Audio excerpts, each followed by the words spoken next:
A warm welcome to Cheating Tales Lab. We appreciate each one of you being here. Before we begin, we'd love to know, which corner of the globe are you watching from? Tell us in the comments. Now, let's dive into today's story. Chapter 1. The Architect.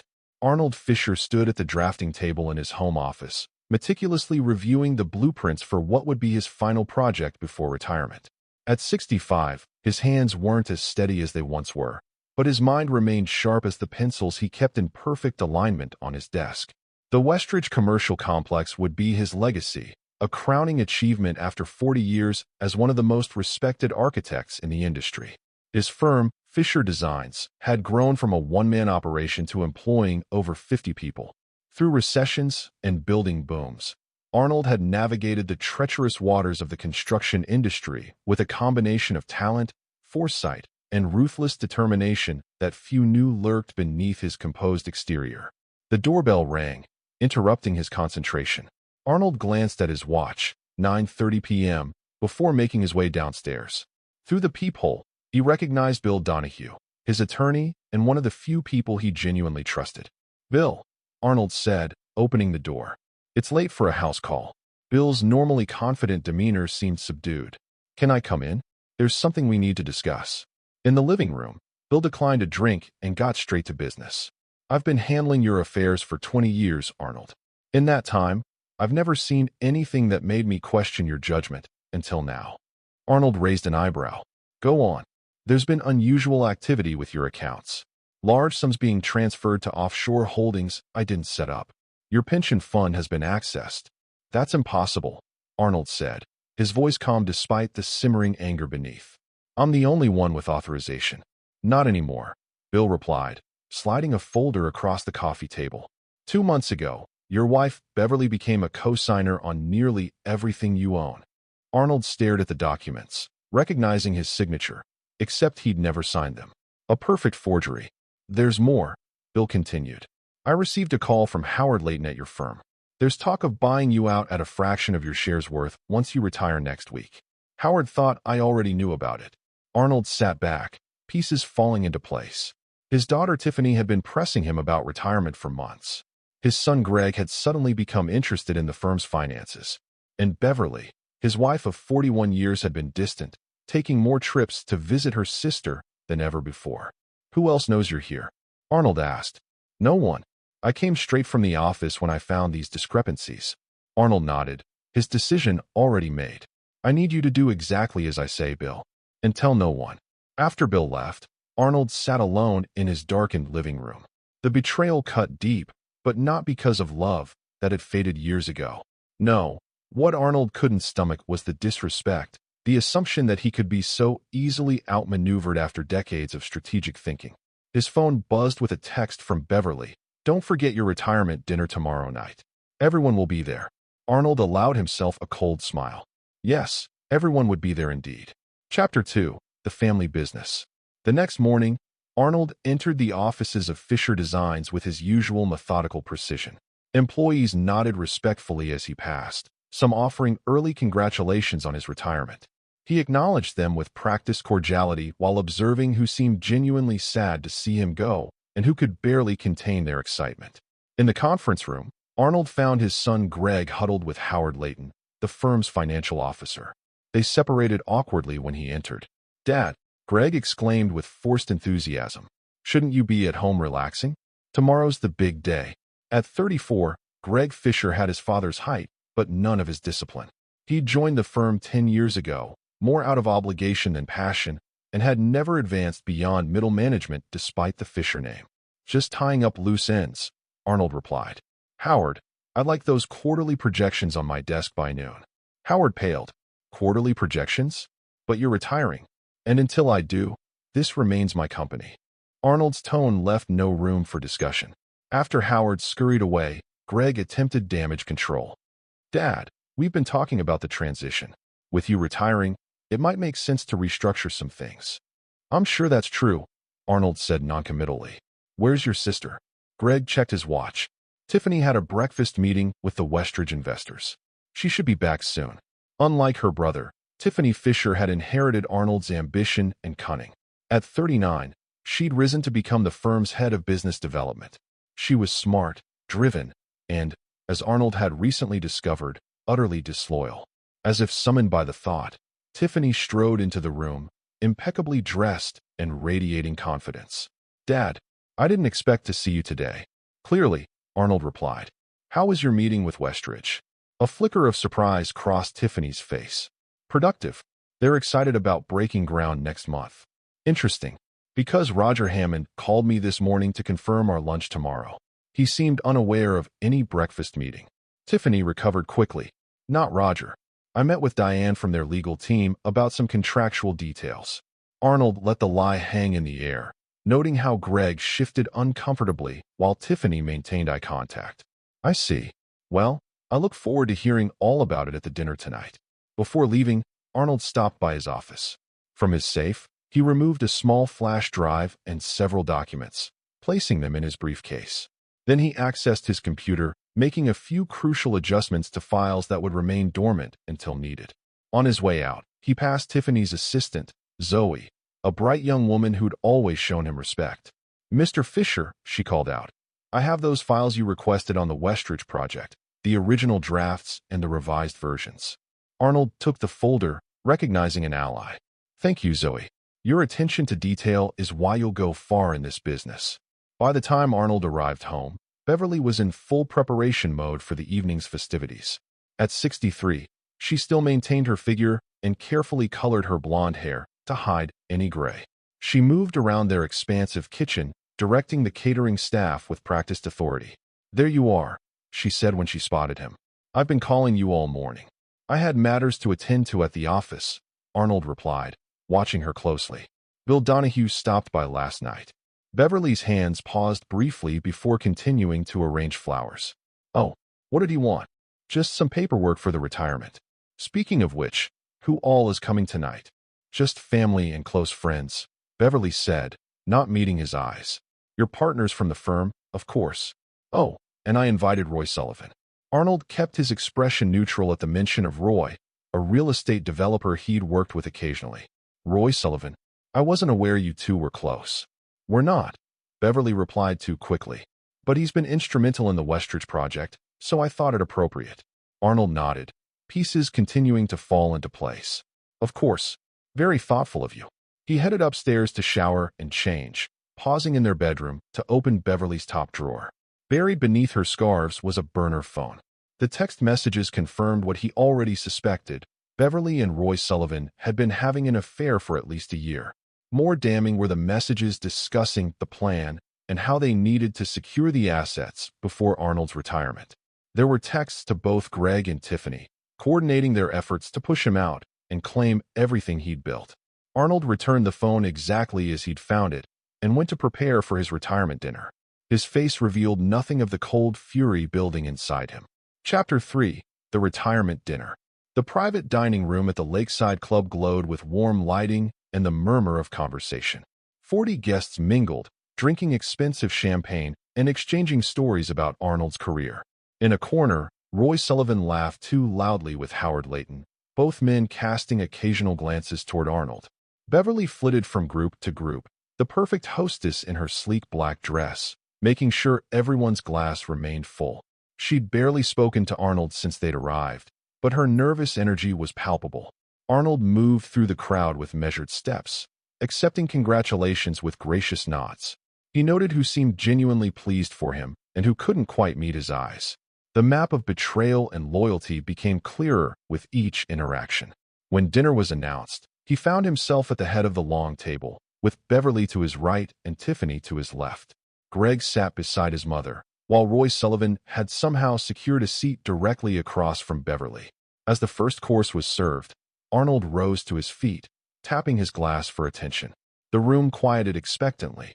"Thank you all for coming tonight," he began. 40 years is a long time to dedicate to a profession. I've watched architectural trends come and go, seen buildings rise and fall, and through it all, I've held to one principle: integrity in design. A building without a strong foundation is destined to collapse. He paused, looking directly at his family. The same is true of relationships. Without trust, they crumble under pressure. The subtle shift in the room's atmosphere was perceptible only to those who understood the undercurrents. Beverly's smile froze in place. Tiffany straightened in her chair. Greg suddenly found his napkin fascinating. To mark this occasion, Arnold continued, I'd like to make a few announcements about the future of Fisher Designs. Howard Layton leaned forward eagerly, while Roy Sullivan's eyes narrowed. First, I'm pleased to announce that the Westridge Commercial Complex will proceed as planned, with one significant change. Instead of breaking ground next month, construction will begin immediately under my direct supervision. Tiffany's head snapped up. But Dad, the schedule has been adjusted, Arnold finished for her. I spoke with Roger Hammond this afternoon. He was quite interested to learn about certain modifications that were being proposed without his knowledge. Before anyone could respond, the double doors to the dining room opened, and Bill Donahue entered, carrying a leather portfolio. He nodded to Arnold and took up a position near the wall. Second, I've decided not to retire just yet. Arnold's announcement sent a ripple of surprise through the room. There are aspects of the business that require my continued attention. Beverly found her voice. But darling, we've planned everything. The travel, the new house in Palm Springs. Yes, the house, Arnold said thoughtfully. I've been meaning to discuss that with you. He gestured to Bill, who stepped forward and placed the portfolio on the table. From it, Arnold withdrew several documents. These are interesting reading, he said conversationally. Transfer of power documents, banking authorizations, property deeds, all with my signature. Except I never signed them. The color drained from Beverly's face. Greg looked ready to bolt, while Tiffany maintained her composure despite the sudden tension. Arnold, Beverly began, her voice strained. I don't know what you're talking about. No. Arnold turned to Roy Sullivan. Perhaps Roy can enlighten us. After all, it was his handwriting expert who forged my signature so convincingly. Sullivan's face hardened. That's a serious accusation, Fisher. You'll want to be careful. Oh, I'm always careful, Arnold replied. Which is why I had security cameras installed in my home office 3 years ago. The footage of Beverly removing documents from my safe makes for compelling viewing. A heavy silence fell over the room. Guests who had come expecting a celebration now found themselves unwilling witnesses to a family implosion. Beverly recovered first, her shock transforming into cold determination. She reached into her purse and removed a thick envelope, sliding it across the table to Arnold. We'd planned to do this privately, she said, her voice steady. But since you insist on making a scene. Arnold opened the envelope to find divorce papers, already signed by Beverly, with sticky tabs indicating where his signature was required. 41 years, he said quietly. And this is how you choose to end it. Your pension is ours, you get nothing. Greg blurted out, emboldened by alcohol and the conviction that their plan was still salvageable. Tiffany, ever more calculating, added with a cruel smile. Congrats on 40 years of wasting your life, old man. Did you really think we'd let you control everything forever?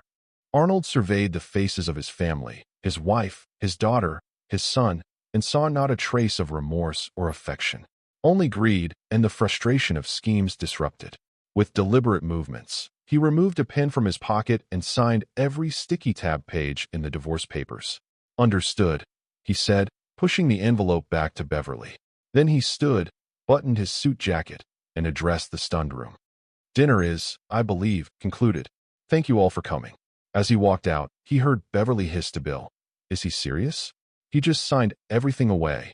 Bill's response was lost as the door closed behind Arnold. Outside in the cool night air, he took a deep breath and checked his watch.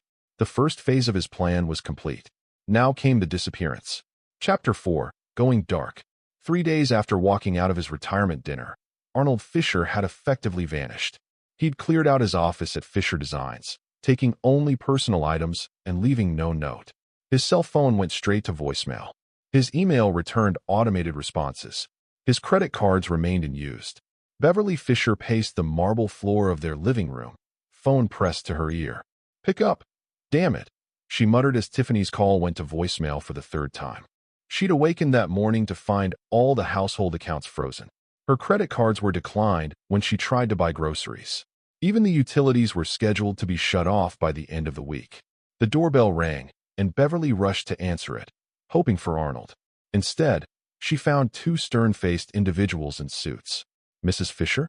I'm Special Agent Walsh with the FBI, and this is Agent Cooper.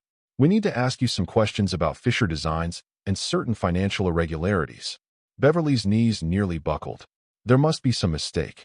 My husband handles all the company finances. Yes, we're looking for Mr. Fisher as well, Agent Walsh said, stepping inside without waiting for an invitation. But our investigation indicates that you've been a signatory on several accounts where questionable transactions occurred. I only signed what I was told to sign. Beverly stammered, her carefully constructed world beginning to crumble. Across town, Tiffany Fisher was experiencing her own crisis. She'd arrived at the office to find the locks changed and security guards posted at the entrance. "I'm sorry, Miss Fisher," the guard said with professional detachment. "We have orders not to allow you or Mr. Greg Fisher on the premises pending an internal investigation." "Investigation? By whose authority?" Tiffany demanded, her usual confidence faltering. "The board of directors, ma'am. They called an emergency meeting last night." Inside, the employees had gathered in the main conference room, where Bill Donahue addressed them alongside Zoe Winters, Tiffany's former assistant who now appeared to be in a position of unexpected authority.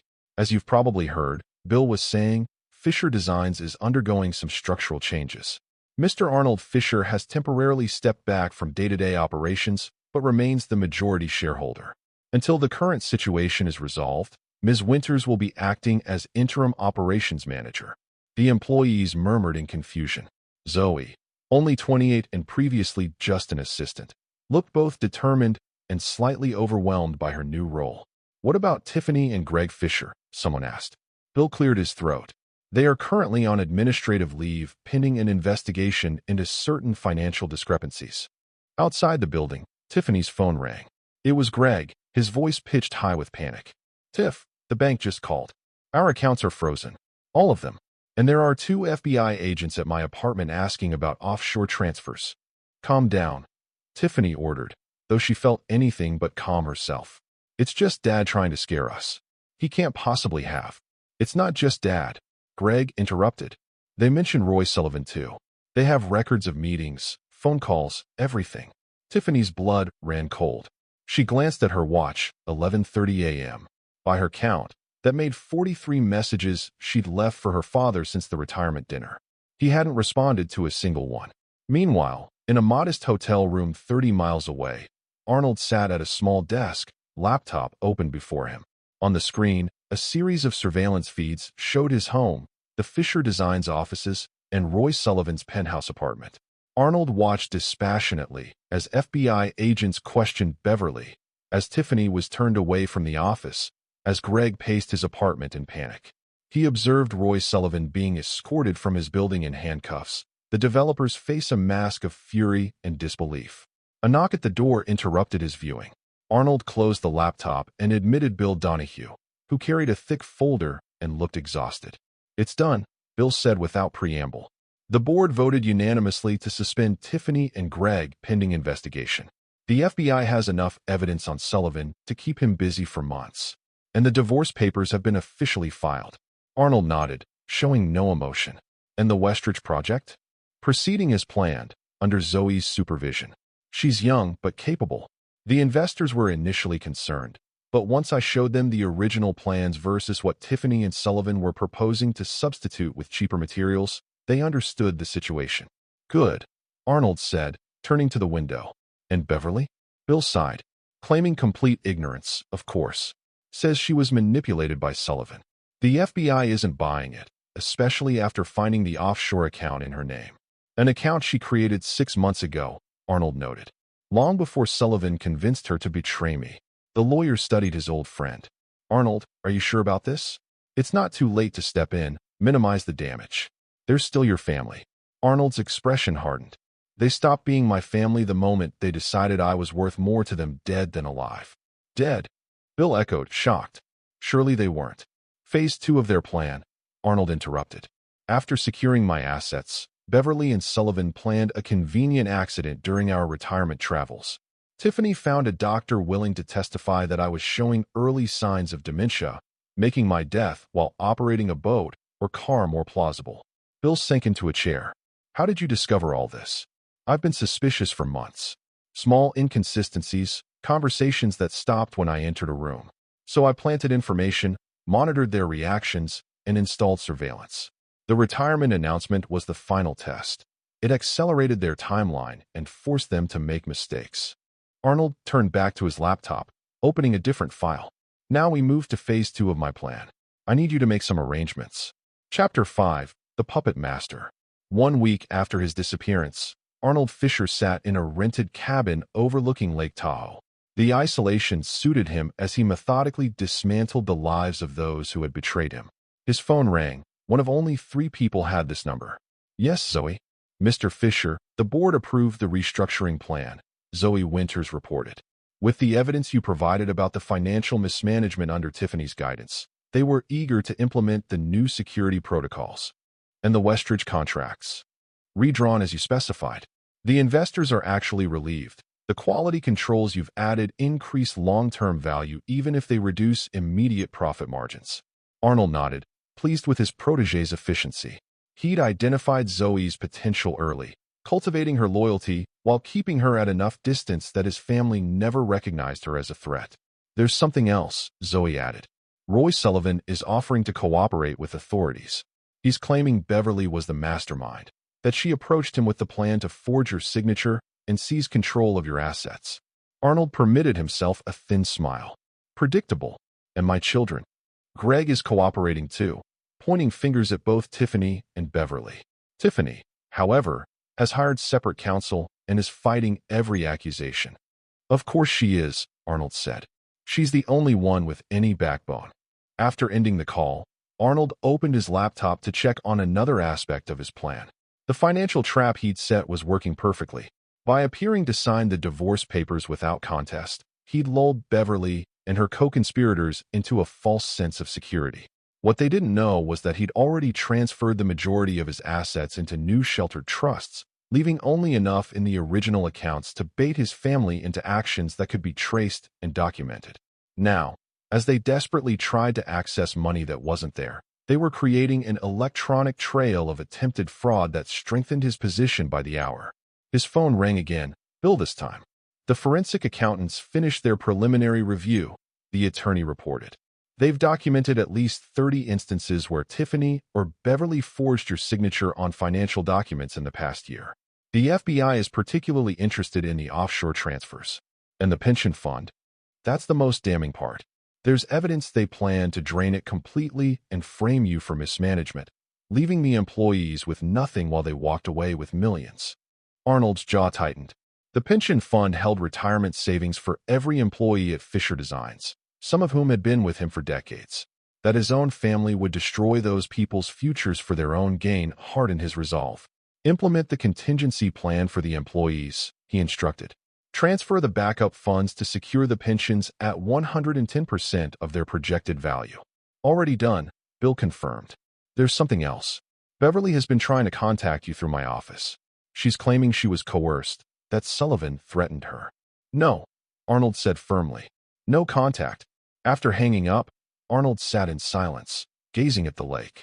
For decades, he believed his greatest creation was his architectural firm. Now he realized his true masterpiece was this elaborate trap, designed to give his betrayers exactly what they deserved. His third phone call of the day came just after sunset. Mr. Fisher? This is Detective Morales with County Police. We've detained a woman attempting to break into your Lake Tahoe property. She claims to be your daughter. 20 minutes later, Arnold walked into the small police station to find Tiffany sitting defiantly in an interview room. She looked disheveled, her normally perfect appearance frayed at the edges. When Arnold entered, she leapt to her feet. Dad, thank God. You have to stop this. Arnold remained standing, keeping the table between them. Stop what exactly? This vindictive campaign. The FBI, the board, the frozen accounts. You've destroyed everything we built. We, Arnold repeated coldly. I don't recall your contribution to 40 years of my work. Tiffany switched tactics, her eyes filling with tears. Dad, please. Mom made a mistake. We all did. But this punishment is too extreme. Punishment implies I'm seeking justice, Arnold replied. I'm not. I'm simply protecting what's mine. By ruining us. Tiffany demanded, her facade cracking. Greg can barely function. Mom might go to prison. Is that what you want? Arnold studied his daughter. seeing in her the same calculating intelligence he possessed, but none of the principles he'd tried to instill. What I wanted, he said quietly, was a family I could trust. Clearly, that was too much to ask. Tiffany lunged across the table, her composure completely shattered. You self-righteous bastard. You never gave us a chance to run things our way. You controlled everything. As officers pulled her back, she screamed, "You'll regret this. We still have cards to play." Arnold watched impassively as they led her away, then turned to Detective Morales. "I won't be pressing charges for the attempted break-in, but I would like a restraining order." Driving back to his cabin, Arnold pondered Tiffany's parting threat. He'd anticipated most contingencies, but his daughter's desperation made her unpredictable. Perhaps it was time to accelerate the final phase of his plan. Chapter 6. Pawns and Players. 2 weeks into Arnold's strategic disappearance, the situation had deteriorated dramatically for the Fisher family. Beverly sat in her attorney's office, listening with increasing despair as he outlined their position. "Mrs. Fisher, to be blunt, it's not good," the lawyer said.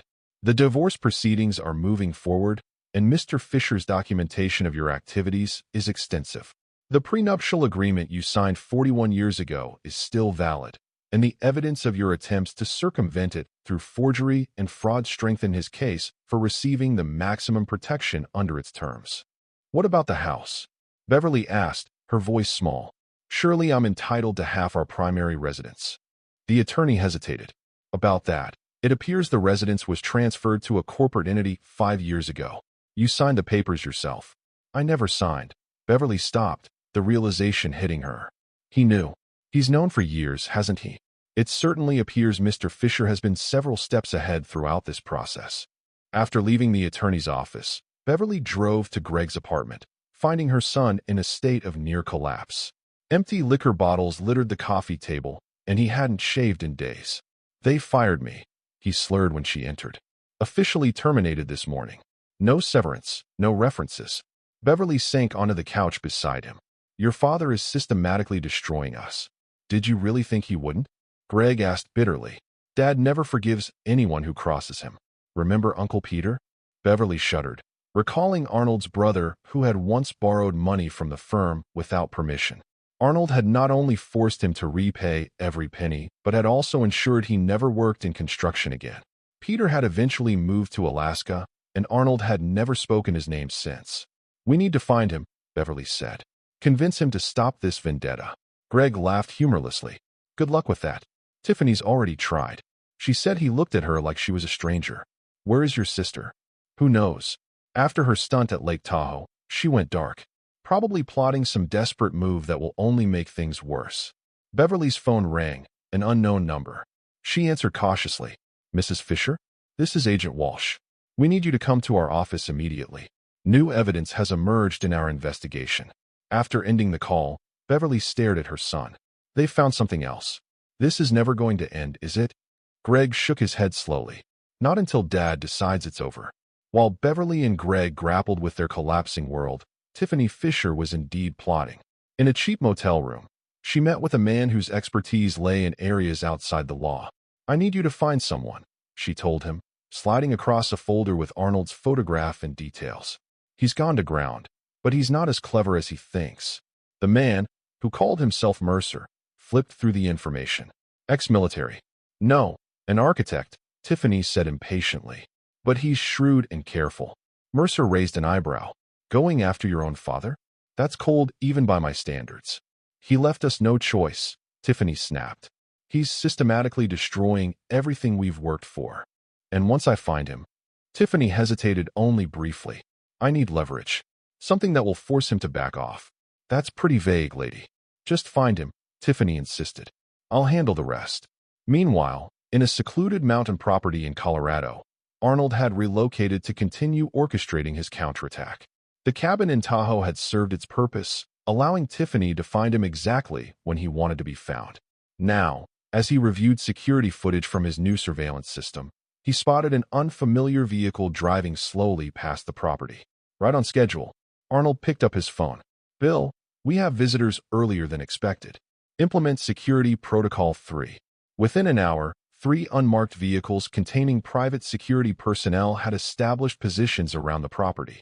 Arnold had anticipated Tiffany's move. She was predictable in her desperation. His other phone rang, the secure line for Zoe. "Mr. Fisher, there's been a development," she reported tensely. "Someone accessed the server containing the Westridge plans. They downloaded the original designs with your digital signature." Arnold processed this information. When, 20 minutes ago, the system flagged it because the access came through Roy Sullivan's credentials, which should have been deactivated. "They weren't deactivated," Arnold corrected her. "They were monitored." "Who logged in from Sullivan's account?" "The IP address traces back to a device registered to Tiffany." Arnold nodded to himself. As expected, she's gathering ammunition, looking for a way to force a compromise. Should we lock her out? No, Arnold decided. Let her think she's found something valuable. It's time to spring the final trap. After ending the call, Arnold opened his laptop and activated a program that had lain dormant for weeks. Across the country, electronic triggers fired, releasing information packages to specific recipients: journalists, industry regulators, ethics committees, and law enforcement agencies. Arnold watched as his elaborate chess game entered its endgame. All the pieces were in position. His family had made exactly the moves he'd anticipated, driven by greed and desperation into the corners he'd designed for them. Now it was time for the final confrontation. Chapter 7: Convergence. 3 weeks after walking out of his retirement dinner, Arnold Fisher sat in the conference room of the Mountain View Resort, watching the snow fall outside. The elegant Colorado Lodge offered both luxury and discretion, perfect for what he had planned. Across from him, Bill Donahue reviewed documents while they waited. "Are you absolutely certain about this, Arnold? Once we proceed, there's no going back." "I've never been more certain of anything," Arnold replied, his resolve unwavering. A discreet knock at the door announced the arrival of Zoe Winters, who entered carrying a tablet and looking apprehensive. "They're here," she reported. "All 3 of them, just as you predicted." Arnold nodded. "And our other guests?" "In position. The FBI agents are in the lobby. The board members are in the adjacent conference room. The journalists are being kept in the hotel bar for now." "Excellent. Show them in, one at a time. Beverly first."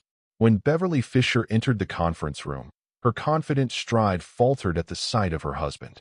Arnold sat imperiously at the head of the table, flanked by Bill and Zoe, looking entirely in control. "Arnold," Beverly began, summoning her most conciliatory tone. "Thank you for finally agreeing to meet. This situation has gotten completely out of hand."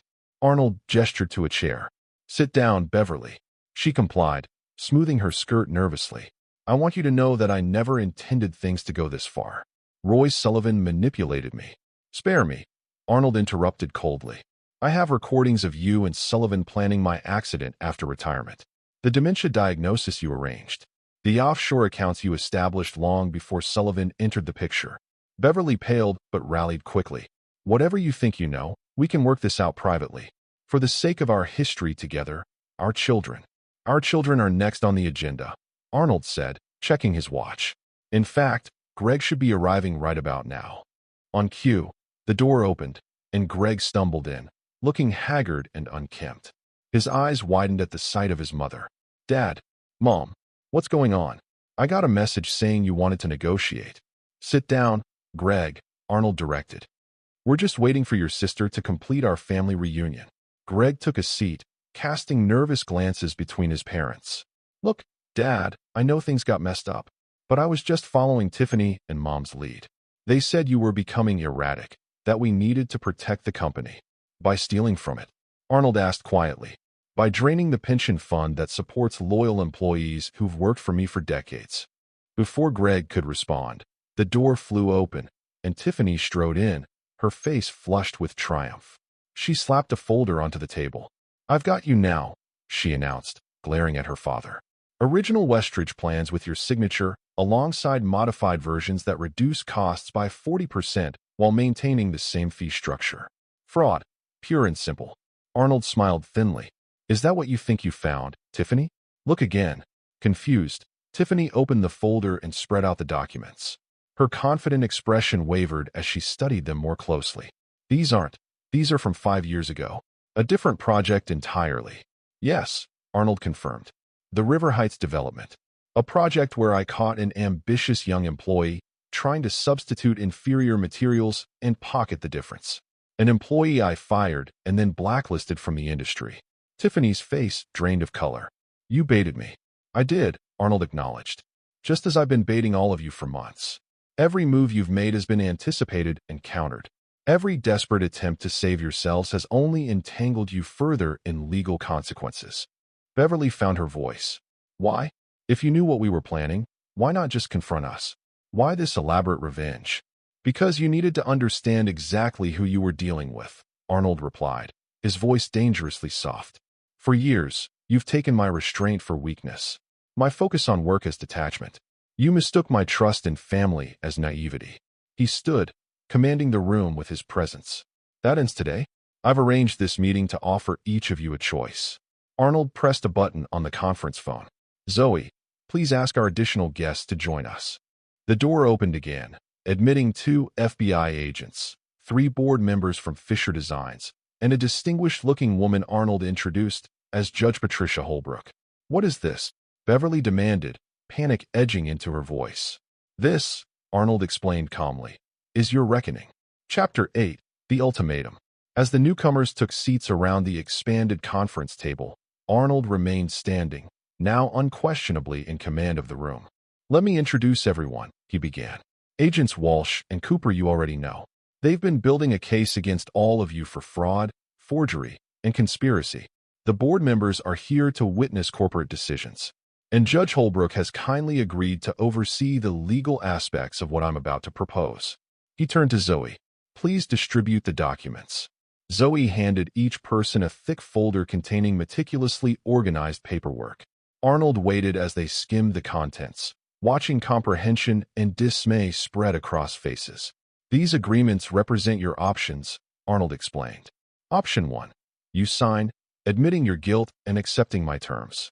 Option 2. You refuse, and I provide authorities with the complete evidence package I've assembled, guaranteeing maximum criminal charges and civil penalties. Beverly was the first to speak, her voice trembling with rage. This is blackmail. No, Judge Holbrook interjected. Having reviewed these documents, I can assure you they constitute a legal settlement offer. Unusually comprehensive, perhaps, but entirely legitimate. Tiffany flipped through her folder with increasing agitation. You want me to surrender my shares in the company, forfeit all claims to your estate, admit professional misconduct, and accept a 10-year ban from working in architecture or design. In exchange for which, Arnold noted, the most serious criminal charges against you would be dropped. You'd avoid prison. Greg looked up from his papers, confused. My terms are different. I just have to admit my role, surrender my shares, and move to the Seattle office as a junior designer. Arnold nodded. Your involvement was primarily as a follower, not an instigator. You have some design talent, if not leadership abilities. The Seattle office could use someone with your qualifications, under strict supervision. And me? Beverly demanded, her knuckles white as she gripped her folder. You expect me to accept a divorce settlement that leaves me with nothing but a small condo in Phoenix and a modest monthly stipend? You conspired to kill me, Beverly, Arnold stated flatly. Be grateful the option exists to avoid spending your remaining years in prison. Agent Walsh cleared his throat. Mr. Fisher has been cooperating with our investigation. The evidence of conspiracy to commit murder is compelling, Mrs. Fisher. Without this agreement, we would be pursuing maximum charges. Beverly's facade cracked entirely. This is insane. Roy Sullivan came up with that plan, not me. I never would have gone through with it. The recordings suggest otherwise, Arnold said coldly. Your enthusiasm for the idea was quite evident. Tiffany, always the strategist, had been scanning her documents more carefully. There's a deadline on these offers. Midnight tonight. Correct, Arnold confirmed. By morning, I need to know who's accepting my terms and who's choosing to fight in court. Choose wisely. He gestured to the board members. These gentlemen are here because immediately following your decisions, we'll be holding an emergency board meeting to formalize the new structure of Fisher Designs. With or without your participation. The room fell silent as the weight of the situation settled on the Fisher family. Arnold watched them dispassionately, noting the different stages of realization crossing their faces. Beverly looked shell-shocked, Greg seemed resigned, and Tiffany, always his most similar child, appeared to be calculating odds and possibilities. I'll give you 1 hour to review the documents and consult privately, Arnold announced. Then I'll speak with each of you individually to hear your decisions. As he turned to leave, Tiffany called out, "What about Roy Sullivan? Why isn't he here?" Arnold paused at the door. "Mr. Sullivan signed his agreement yesterday. In exchange for testimony against all of you, he received certain considerations." After Arnold left with the officials, the three Fishers sat in stunned silence until Beverly spoke. "He's bluffing. He won't really send his own family to prison." Tiffany laughed bitterly. "Are you still not getting it, Mom? He absolutely will. Dad never bluffs, and he never forgives. We're only alive right now because he wants us to suffer the consequences, not escape them through a quick conviction." Greg rubbed his face wearily. "I'm taking the deal. Seattle isn't what I planned, but it's better than prison." "Coward," Beverly spat. "Realist," Greg countered. "Look at these files. He has recordings, documentation, witnesses. He's got U.S. dead to rights, and you know it." While they argued, Tiffany continued examining her documents with growing unease. The evidence against her was even more comprehensive than she'd feared. Emails she thought deleted, phone calls she believed private, meetings she was certain had remained secret, all meticulously documented. Worst of all was the section detailing how she'd planned to manipulate the Westridge project, substituting inferior materials that would have compromised structural integrity. If that information became public, she'd face not just fraud charges, but potential manslaughter if the building ever failed. After their hour was up, Arnold met with each family member individually. Greg went first, returning ashen-faced, but with signed documents. Beverly went next, emerging red-eyed but seemingly composed. Tiffany was last, storming into the room with defiance still etched on her face. "Before you make your decision," Arnold said before she could speak, "there's something you should see." He opened his laptop and played a video recording of Roy Sullivan speaking to the FBI, detailing how Tiffany had been the architect of the entire scheme, including the plans for Arnold's accident. "He threw you under the bus completely," Arnold observed. "Claims you approached him with the plan, seduced him into participating, and handled all the logistics." Tiffany watched in horrified silence as her former co-conspirator systematically dismantled any defense she might have constructed. "Of course, I know Sullivan is lying about many details," Arnold continued. "He was never a follower in anything. But his testimony, combined with the evidence I've gathered, creates an airtight case against you." He closed the laptop. "The choice is yours. Sign and accept a diminished but possible future, or fight and spend that future behind bars." Tiffany stared at her father, searching for any weakness, any opening. Finding none, she finally asked, "Why offer me any deal at all? Why not just destroy me completely?"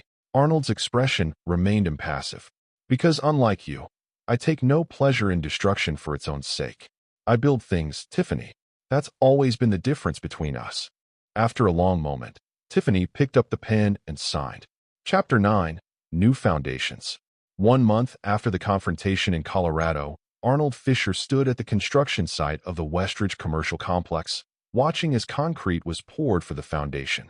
The crisp autumn air carried the sounds of heavy machinery and workers calling to each other, the symphony of creation that had always satisfied him most.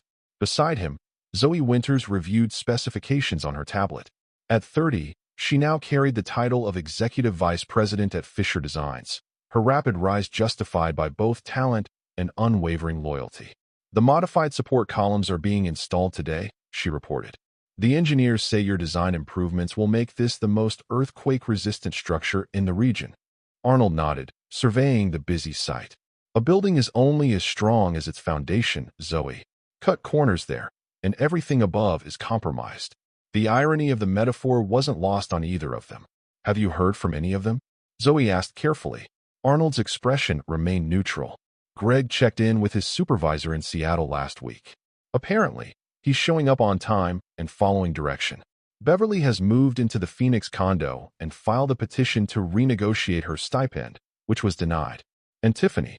He paused, a flicker of something, not regret, but perhaps acknowledgement, crossing his features.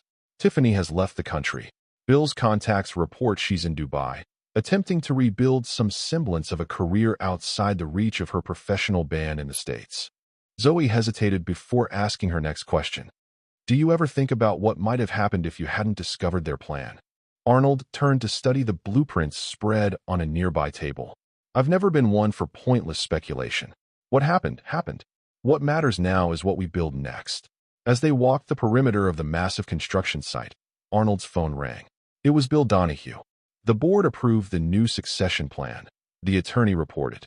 Your retirement package has been formalized with all the protections we discussed, and the employee pension fund has been secured in the independent trust, beyond the reach of any future corporate restructuring. Good, Arnold said. And the Fisher Family Foundation? Established as specified. The initial endowment has been transferred, and the charter filed with restrictions preventing any family member from accessing or controlling the funds. The foundation will support architectural scholarships and community development projects in perpetuity. After ending the call, Arnold paused to watch a massive steel beam being hoisted into place, the framework of his final professional creation taking shape against the sky. You know, Zoe ventured, most people in your position would have been destroyed by what happened. Not just financially, but personally. To have your entire family betray you like that. Arnold turned to face his protege, his expression resolute. They made a fundamental miscalculation. They saw my discipline as rigidity, my patience as passivity, and my silence as weakness. They forgot that I've spent 40 years designing structures meant to withstand catastrophic forces. He looked back at the rising building. I applied the same principles to my response. Analysis, planning, precision, and most importantly, I never built on a foundation of emotion. Revenge driven by anger invariably collapses under its own weight. A construction foreman approached, requesting Arnold's input on an adjustment to the atrium design. As they discussed technical details, Arnold appeared more animated than he had in months, fully engaged in the work that had always defined him. Later, as sunset painted the construction site in amber hues, Arnold stood alone on what would eventually become the building's observatory deck. From his briefcase, he removed a small photograph, the Fisher family from 20 years earlier, when the children were young adults, and Beverly still looked at him with something resembling affection. Without ceremony, he tore the photograph into pieces and let the fragments scatter in the wind. His phone buzzed with a message from Beverly. The lawyers say there's no way around the agreement. Please, Arnold, we need to talk. 41 years has to count for something. Arnold deleted the message without responding, just as he deleted the 45 previous attempts she'd made to contact him. Some betrayals could not be forgiven. Some foundations, once cracked, could never again be trusted to bear weight. Arnold Fisher had learned this lesson through decades of building structures meant to endure. He'd applied that wisdom to dismantling the fraudulent structure of his family with the same methodical precision he'd once used to create it. As he looked out over the emerging skeleton of steel and concrete that would stand as his professional legacy, Arnold felt neither joy nor regret. Only the quiet satisfaction of a master craftsman who had executed his most challenging design flawlessly. The ringing of his phone interrupted his thoughts. It was Zoe again. Mr. Fisher, the board members have arrived for dinner. They're eager to discuss the transition timeline. Tell them I'll be there shortly, Arnold replied. I just needed one last look at the foundation. As darkness fell over the construction site, Arnold Fisher walked away without looking back. Behind him rose the framework of his final architectural achievement. Ahead lay a future entirely of his own design, one built on the understanding that true strength comes not from what you gain or even what you create, but from what you refuse to allow others to take from you. This is where our story comes to an end. Share your thoughts in the comments section. Thanks for your time. If you enjoy this story, please subscribe to this channel. Click on the video you see on the screen, and I will see you there.